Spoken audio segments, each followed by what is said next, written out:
Welcome to the Talk About Teddy podcast, our conversations exploring the world of Theodore Roosevelt.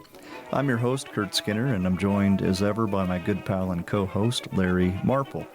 And today on the show, we'll be getting a ranger's perspective of Theodore Roosevelt Birthplace, a National Historic Site located at 28 East 20th Street in New York City. We'll be talking with Ranger Joe Korber, a lifelong New Yorker who came to the National Park Service after 26 years working for New York City.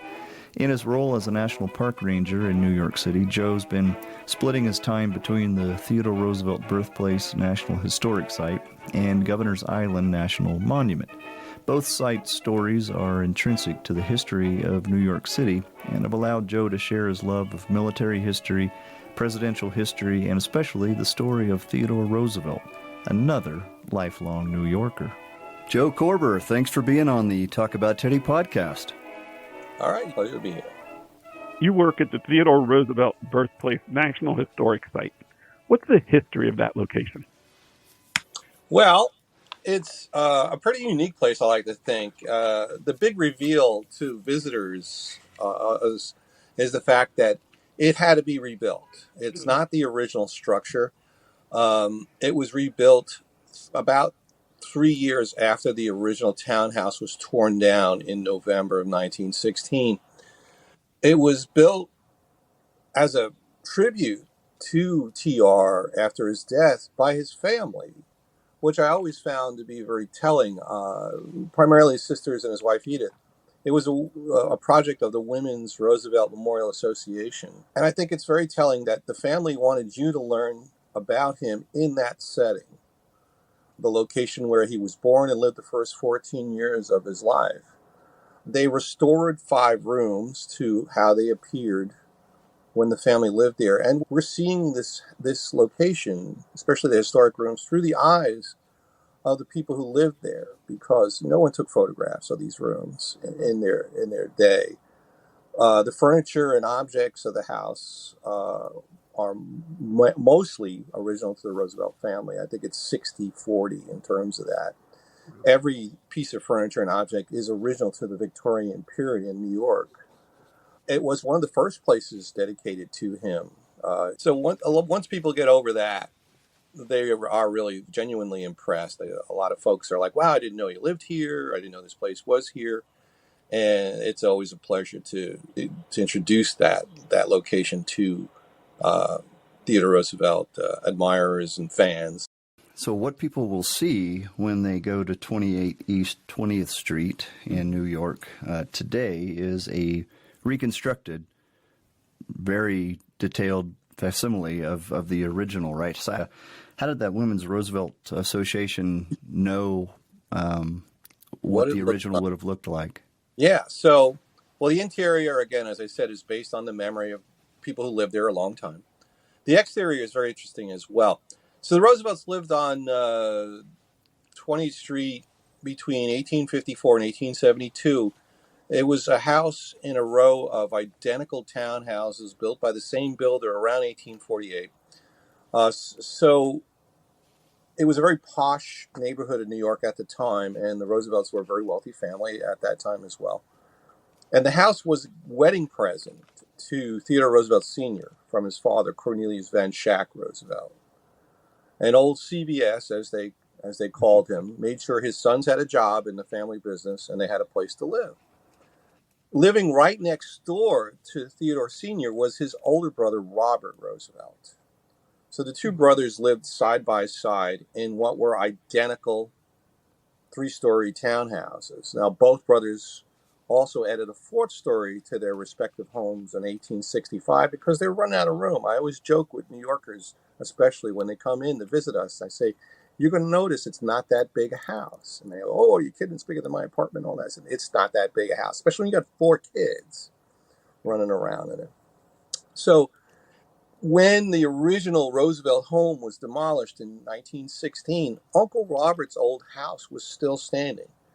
Now, the neighborhood had gone through some dramatic changes. It became very commercial, much more densely populated, but they adapted a lot of the original buildings for different uses. So Uncle Robert's house was still there. So when the architect Theodore Pope Riddle was her name, set about rebuilding the Roosevelt home, the association bought both properties, number 26 and number 28. And they used number 26 as the structural model to create blueprints for number 28. And they even, according to papers I've read, took some architectural details, salvaged some architectural details out of the still standing number 26. They didn't specify what, but I would imagine perhaps mantelpieces and things like that were still possibly around that they could have taken out instead of having to recreate. But the result was, in the place of the old Roosevelt home, a really good copy, especially the front facade. And in the location of Uncle Robert's old home, that's where they put what would have been considered a very modern museum in 1923. And when you stand in front of the double property, your eye is drawn to the historic structure. It's designed in such a way that the modern building kind of slips back into the background, and you focus on the building that resembles the original townhouse. It was really well done, I have to say, because there were pictures of the original house from the outside, and yeah, they're pretty spot on. So what does family life look like there for little TD growing up at 28 East 20th Street in this well-to-do New York City Victorian-era Roosevelt family? As we're beginning to realize and emphasize, is that those folks are very, very important. And the whole point of that house, from our perspective, is showing the influences that would make the little boy into the iconic man. I like to tell visitors all the time, we are the product of the people who raised us, where we were raised, and what was going on in the world as we're being brought up. But all these things shape us. And it's no different for Theodore Roosevelt. His parents, Theodore Roosevelt Sr., or Thee Roosevelt, as they called him, Thee Roosevelt, and his young wife, Martha. Martha was from Roswell, Georgia, quite a ways away, very different culture, a little bit of a fish out of water when she got here to New York. The house was given to them as a wedding present by the then patriarch of the family, Cornelius Van Schack Roosevelt. They used to call him Old CVS, but I bet you they never did that to his face. Right. And the Roosevelt family business, Roosevelt and Son, at that point, they were importers and sellers of fine imported glass, plate glass and decorative glass from Europe. But Old CVS was a shrewd businessman, and he divested his investments. With the money making from the glass sale, he began to invest in real estate and banking. He was actually one of the founders of the Chemical National Bank, which still exists today, I believe, under the name of J.P. Morgan Chase. At some point, CVS, Grandpa, was one of the 10 wealthiest men in New York City, which is how he could afford to give each of his 5 sons their first home as a wedding present. He lived right on the corner of 14th Street and Broadway, and I'm sure you've seen a picture of his house because that's that famous photograph of Abraham Lincoln's funeral procession. And the open window with the 2 little boys in it, that's the home of Cornelius Van Schack Roosevelt. It sat right on the corner there. And in fact, today, if you visit that street, between 14th and 13th Street and Broadway, there's a really nice looking Romanesque style terracotta colored building. That is the Cornelius Van Schack Roosevelt building. And it was built in the 1890s by the family business, which had gone full on finance at that point. The building was built as an homage to old Cornelius Van Schack because at one point he owned that whole block. I mean, the Roosevelts are probably the wealthiest, I think, they ever were at that point in that era, and that's a big thing. You know, that's part of the TR's growing up in that environment. Some might say it's how he survived. There were 4 children born in number 28 East 20th Street. TR being number 2, he was the first boy, second child. Each of those Roosevelt children would have some kind of physical challenge. It's interesting to note.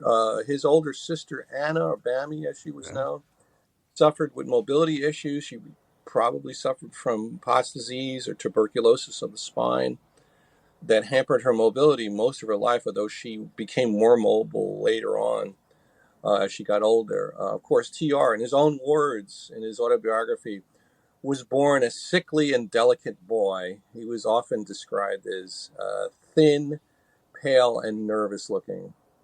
And we know that was primarily due to very severe childhood asthma and a few other ailments, but that asthma takes the front, definitely. His brother Elliot, who would one day be the father of Eleanor Roosevelt, Elliot was the healthier of the two boys, apparently, and was often mistaken as the older brother because of that. But Elliot had his own challenges. He suffered from severe headaches as a young man, and what people didn't realize is it was the onset of epilepsy, which would eventually claim his life at a very young age. And the youngest sister, Corinne, she's brilliant, and she often gets left out of the story because, well, it's a tough act to follow.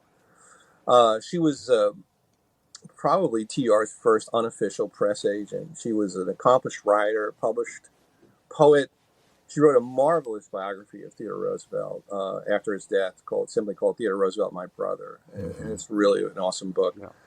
And it's her and Bammy and their good friend Edith Carew, who became second Mrs. Roosevelt, that we owe for that house. So that was the four children, and they lived there for 18 years. I mean, at some point when I walk around a house, I can't imagine them running around, especially Theodore, young T.D. collecting all kinds of dead things and building a little museum and all this thing. And you got a teenage daughter and two early teen sons and another daughter who's about to become a teenager. It must have been crazy in that house. I think it was a very almost normal childhood too. You get the impression that there's not enough room for outsiders. So you get the feeling that mom, especially mom, but even dad, are way involved in the upbringing of their children, more so than most people would credit a wealthy Victorian family. There aren't a lot of not a lot of third parties involved in raising those kids. It's all family, and closeness of family is a Roosevelt, or became a Roosevelt trait for sure. Absolutely. Yeah. Those who go there, an impression that they take away, as you said, that closeness, that smallness of just how small even a 4-story brownstone in New York City was. And you mentioned 4 kids growing up there, but also, right, you've got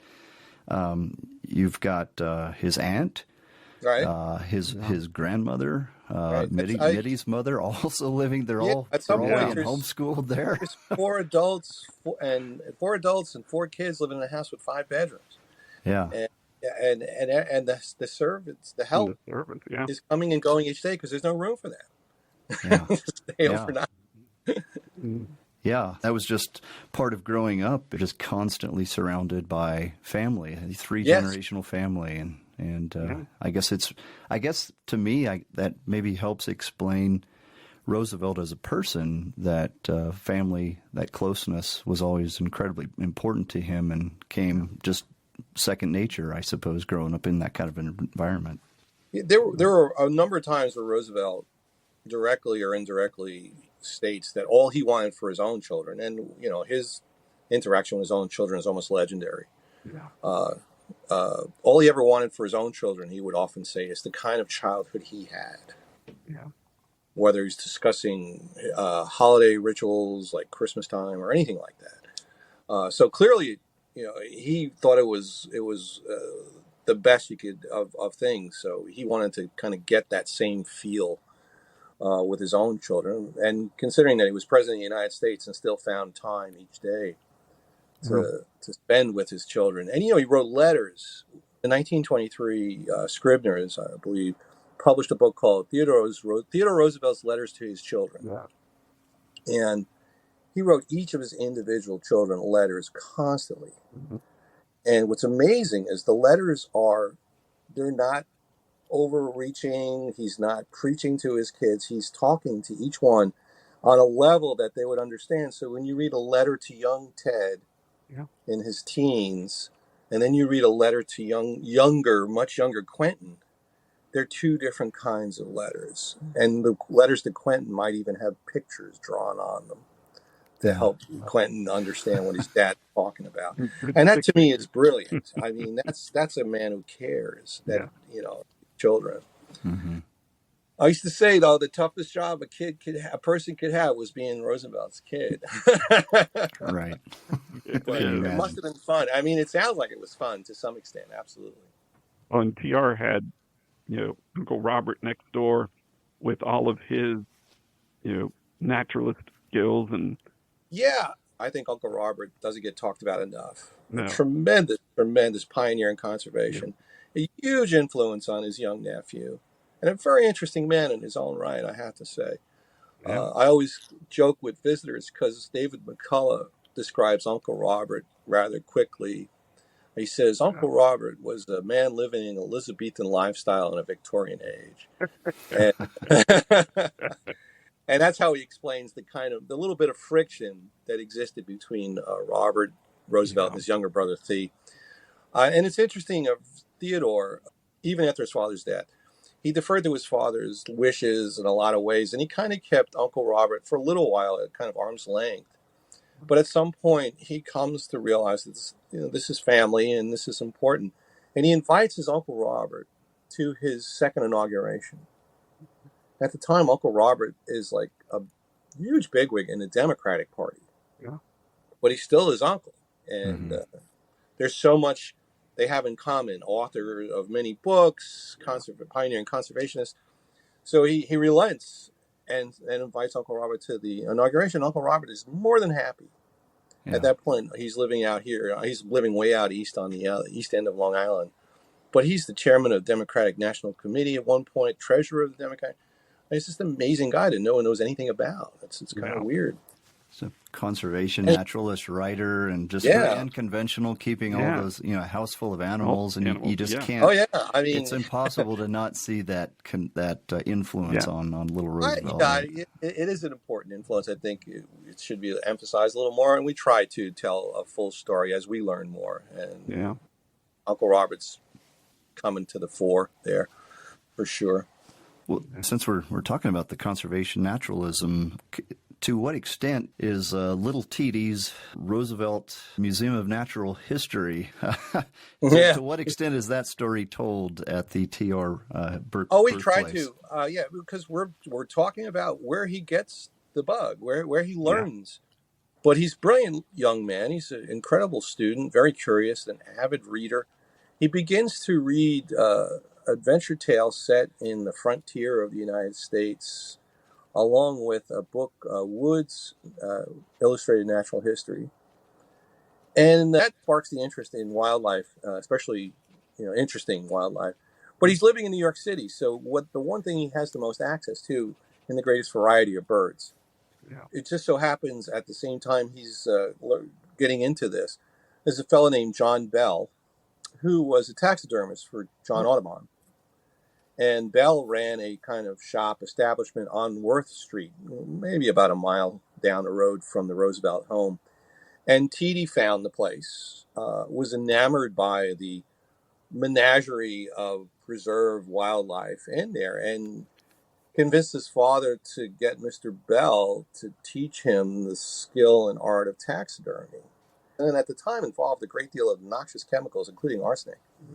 But he took to it very well. We have a photograph of a snowy owl that he preserved. He collected it on one of the summer trips the family took to Oyster Bay. And it still sits in the American Museum of Natural History, which, of course, his father helped found. Graduated from college and getting ready to start a life as a married man.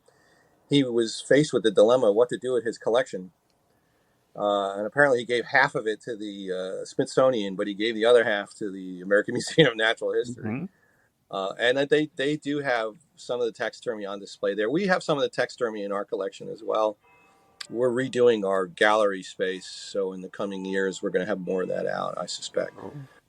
But he becomes this avid birder, first and foremost, growing up in the middle of New York City. And Roosevelt, as we know, he He could tell a bird's species by the sound of its song or by one Mm-hmm. feather.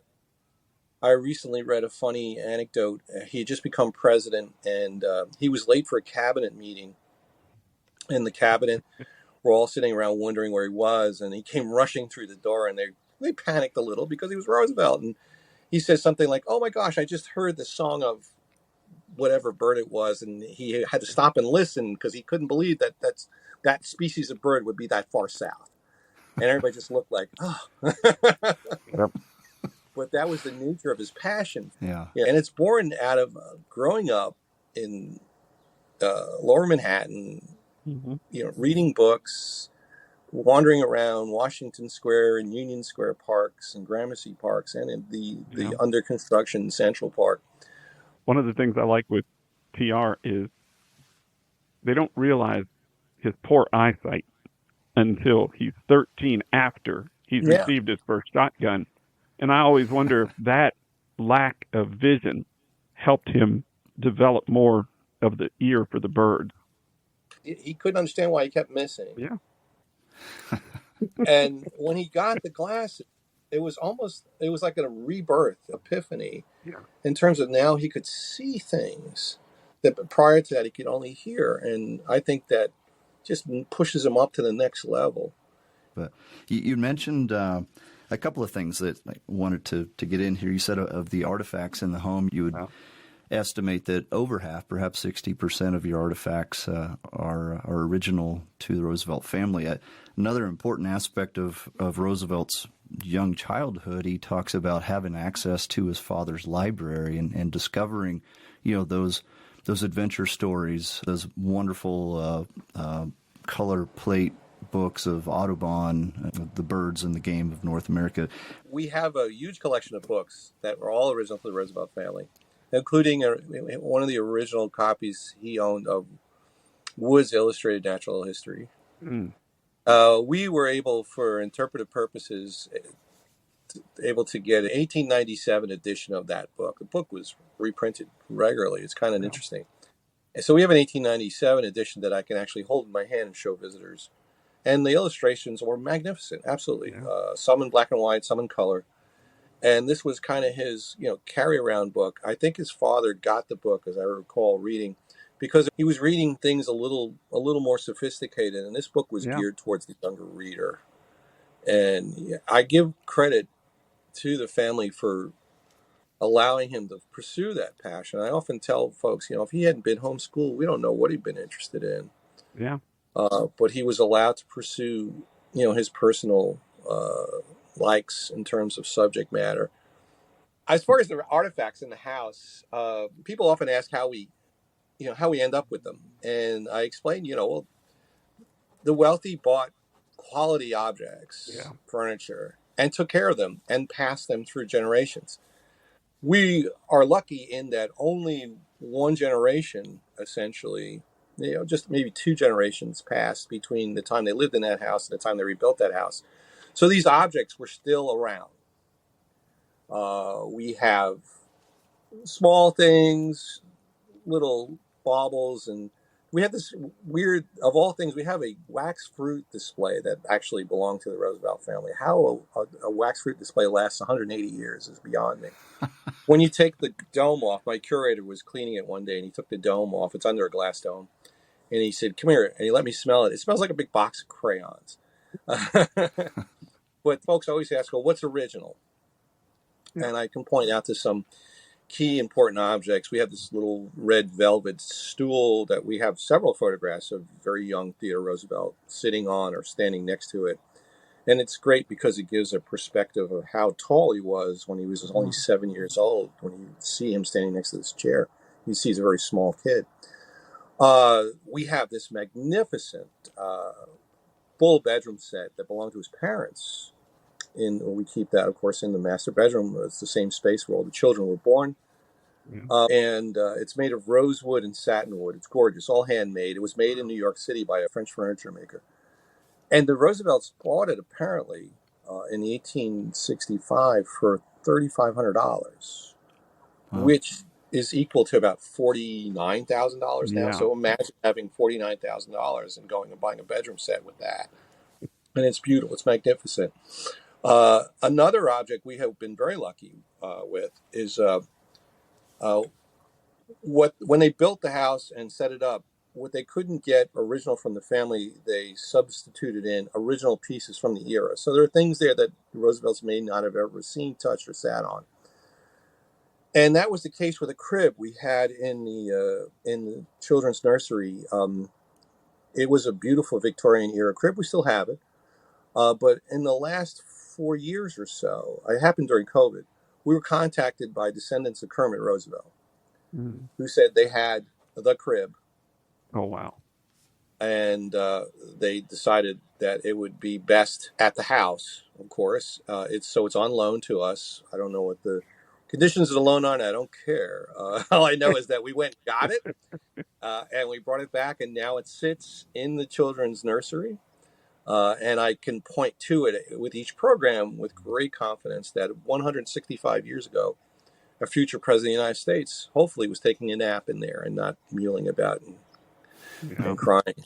So it's a nifty new piece, and I say this kind of illustrates this can happen anytime at any time. Yeah. We could end up with a new piece or something like that. So the potential for even more original Roosevelt stuff always exists, I'm sure. Mm-hmm. I mean, if you want to see the mother lode of original, you have to go to Sagamore Hill, which I am envious of my colleagues out there. But I think we're pretty cool anyway, and we have some nice stuff. That's for sure. You do. Some of the stories of things that were stored there when it was the Women's Roosevelt Association, when it first started, things that were found, within recent memory, just incredible pieces. I mean, you have TR's shirt, spectacle case, the speech, parts of it from 1912. You have his bathtub-sized coffee cup. I mean, And it's amazing the difference between the house and the museum in its onset. The museum was just a hodgepodge of everything Roosevelt. It's amazing what we had there, and what we still have is just, and it'll be back on display eventually.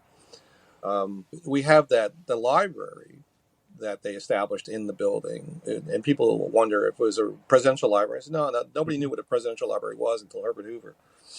But it was an attempt to gather in one location something like the encyclopedia, only on a much larger scale. So everything Roosevelt, things he wrote, things written about him, things written about what he cared about, all in one location. So that if you or I wanted to write a book about him or something about him, we'd have one. It was like a one-stop shop for that sort of thing. What I find very fascinating, though, is the evolution of that site as a place about Roosevelt. So we have publications from first the Women's Roosevelt Memorial Association, and then later as it transforms into the Theodore Roosevelt Association. And they ran both the house and Sagamore Hill at the same time from about 1953 till 1962. And we simply just took over after they asked us when it became declared a National Historic Site. So here, you guys, here's the keys. But they were there physically in the house. They had an office in the house, and they still are. They're still an important partner with us, of course, in terms of the legacy of Roosevelt. So you got interesting little publications, souvenir journals for fundraisers. The house itself is full of incredible little nooks and crannies that people wouldn't believe. I mean, there's a dumbwaiter system when the Roosevelts lived there. So there's a dumbwaiter in the reconstruction, but that dumbwaiter doesn't just stop at the dining room, which I laugh because no one was ever going to eat in that dining room ever again. But it goes all the way up to the fourth floor, and the fourth floor of the house is, when you look at it from the street, you don't see anything. But inside the house, there's a large auditorium on the fourth floor. Beautiful, 1920s era, classic Theodate Pope Riddle. We've had her scholars come and look at it and they go, yeah, that's Theodate. They point at all the more modern locations. And it was used apparently in the days of the private museum for a lot of events, probably fundraisers. Yeah. And when they rebuilt the house, they rebuilt a functioning 1920s era kitchen, which is where I eat my lunch now when I'm working there. And the dumbwaiter goes from that kitchen all the way to the fourth floor. And up on that fourth floor, where the dumbwaiter comes out, there's a little room behind the auditorium that has a kind of warming stovetop, circa 1923. Wow. So that was not only a historic site, Yeah. there was a social aspect to it in an effort to, you got to raise money somehow. Yeah. Mm-hmm. And you see photographs in collections of what are clearly wealthy, older folks, probably contemporaries. I mean, Roosevelt was only 60 years old when he died. These folks in the photographs that we see, and some of them are recognizable, Gifford Pinchot, his sisters and his in-laws, and there's even a great film of the opening of the house as a historic site in 1923, and you see Gifford Pinchot there. He's governor of Pennsylvania at that point. And there's and Leonard Wood is in the film. He's still in uniform. He's just about ready to retire at that point. So his contemporaries are still rolling through. It's just amazing when you look at old photographs and how they didn't have a national park budget, and gas and electric cost money. They had to do something, right? And they raised money, and you can see how they did it. They got the well-to-do of New York to come and see and donate. It must have been quite an interesting place in its day. I once heard from a fellow who lived in the neighborhood in the 50s when it was still a private museum. And he gave an interesting perspective on how the place operates. We've been running it since 1963. And he said you used to be able to walk right up the stairs, which are terrifyingly high, steep, with very narrow treads. But he said you used to walk right in those front doors, the original front doors, or the natural front doors. And you would walk in, and there would be docents around to answer your questions. And that was it, very informal, it seemed. Mm-hmm. And that's essentially how they operated for the longest time. We kind of turned it into, okay, we're going to go and tell you a story and bring you up in groups and things like that. Yeah. But it's just interesting to note that when you walk around in there, you feel the time in there. It's amazing. When you walk around. Yeah. I walk through the house early in the morning. I work there primarily in the wintertime. So I'll get there. I'm the guy that gets to work first because that's the way I was brought up. Mm-hmm. And I'll walk through the house to unlock the historic doors and just walk through the rooms. We have portraits of Martha on the wall and Anna Bullock, Aunt Gracie, and I wish them a good morning each day. You just get it all in. And this is something I've always thought about working for the Park Service and historic sites. I'm walking in the footprints of these people. I'm standing where they stood. Whether the floor is new or old, they stood in time in that location at some point, and I'm there now. Whatever I can get from that, that helps me tell their story. To me, that's important. Yeah. And you said New York City is your home. Yeah. This is where you're from. I'm a New Yorker. I grew up in Queens, Long Island. I'm about 25 miles from Sagamore Hill.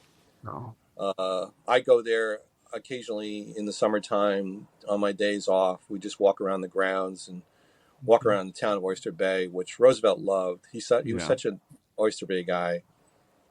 He loved where he lived and the way he, was embraced his home there in Oyster Bay. When you walk around the town, he's everywhere. And to some extent, the house on 20th Street is an extension of that. I mean, he had to walk through Union Square to get to grandfather's house. Probably looking for birds in Gramercy. Worth Street, he had to go through Union Square and Washington Square to get to Worth Street to visit Mr. Bell's shop of amazing taxidermied creatures. So, I mean, that neighborhood was a Roosevelt neighborhood. Yeah. The seal carcass that is probably the first big naturalist moment in a young boy's life. He's walking past a shop and there's this carcass of a harbor seal on a slab, but he's like, oh my gosh. He runs home, he gets a pencil, some paper, he's got a ruler, he's measuring it, he's taking notes. He has no idea what he's doing, but at that moment he becomes a field naturalist for the first time. And he, now he has to convince the shopkeeper to give him the thing. I don't know how Mom would have felt about that. Oh, But he got the head. yeah. He got the head. And he had the seal skull, and that was probably like the centerpiece of his little museum for a while.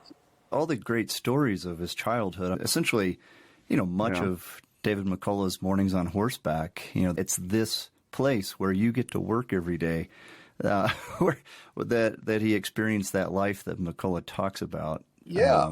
And all of those experiences that we all know, how much our lives are shaped by the first 14 years of our life. Sure. Oh, my goodness. I mean, that's the significance of growing up in New York City during the Civil War. I speak of it as much as I can. 7 years old. He's an intelligent, intuitive 7-year-old at the end of the war. He understands that there's a war going on. He understands that his parents are on opposite sides of that conflict. I just had to close the window. It's noon. Yeah, you're in New York City at noon. Yeah, that's it. And you hear the bells. That's wonderful.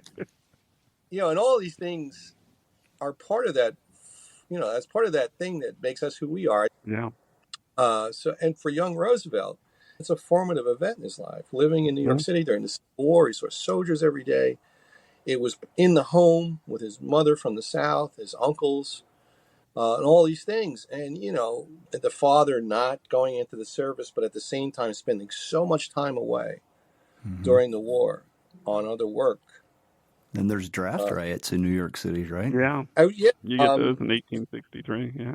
This mid-July 1863, 5 days, New York City is aflame over the draft law. The Roosevelts are on their usual summer vacation when that occurs. I believe they were in New Jersey, southern New Jersey. But Teddy's father, had to come back to make sure nobody burned the house down, essentially. But, it was like the neighborhood tended to travel or go on vacations because they're all wealthy people. They'll go to the same places.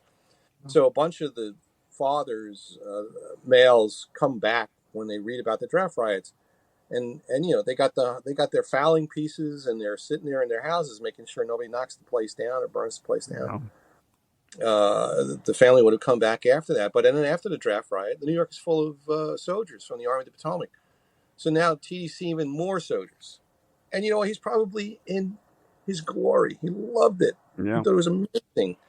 One of his sisters once said, before the war, when TD did make believe, it was always pretending to be animals, bears and things like that.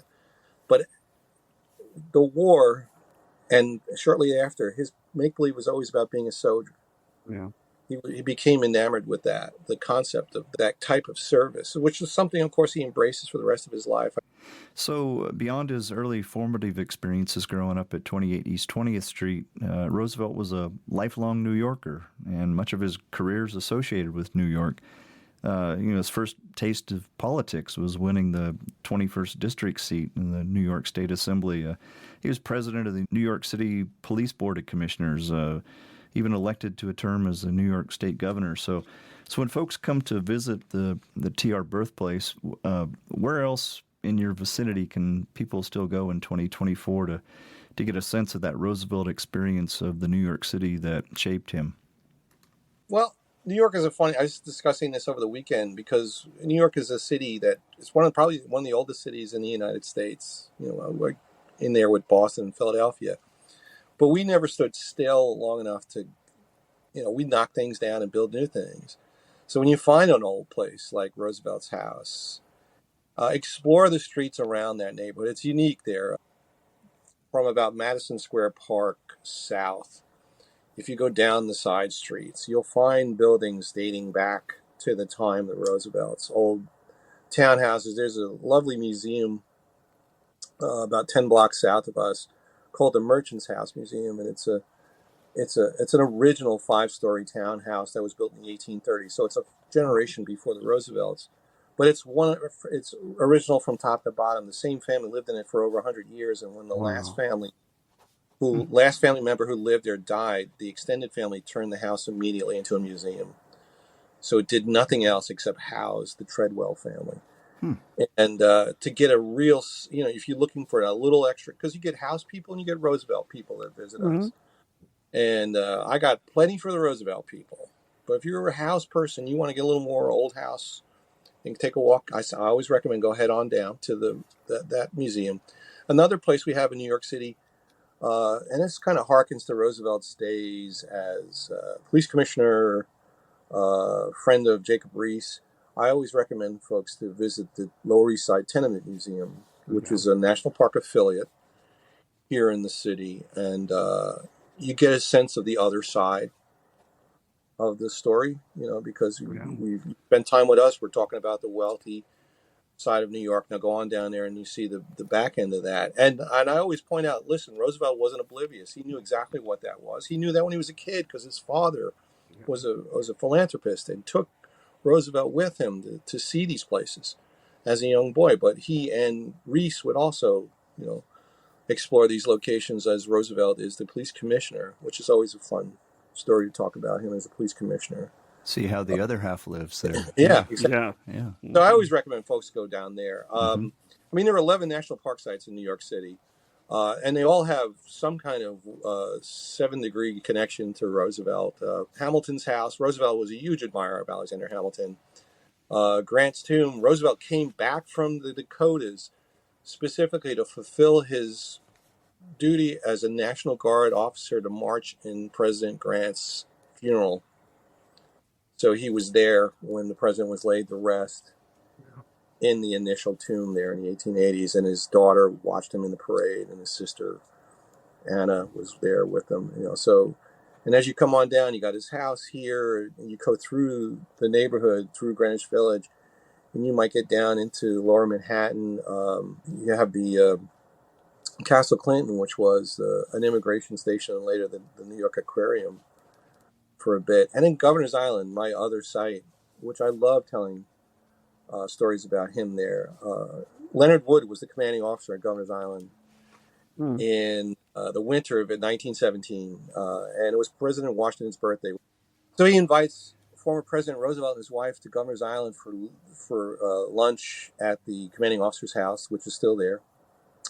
And he later invites former President Roosevelt to view the Plattsburgh trainees in a drill on the island's parade ground.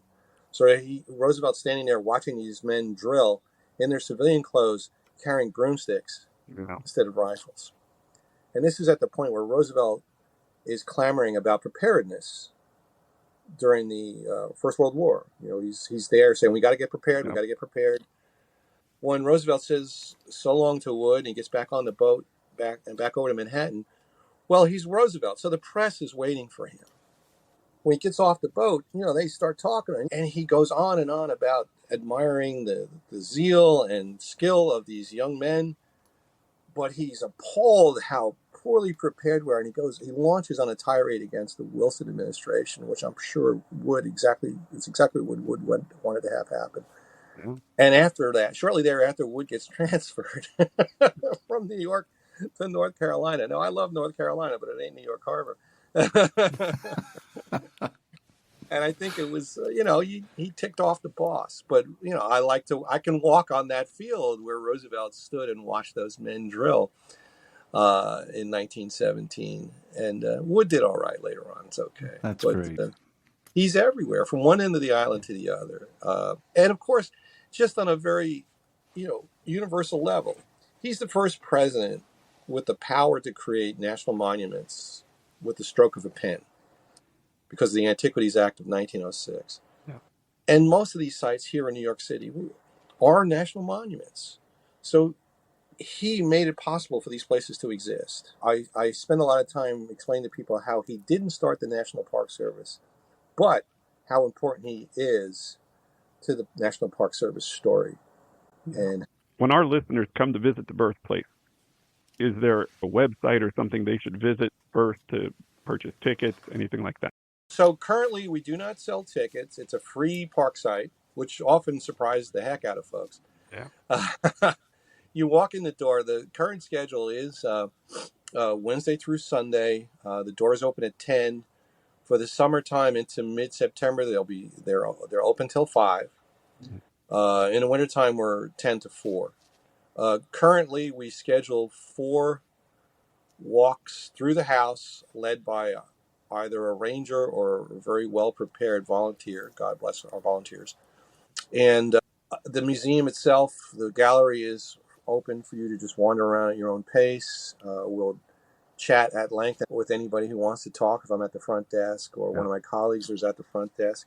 And the tours are first come, first serve currently.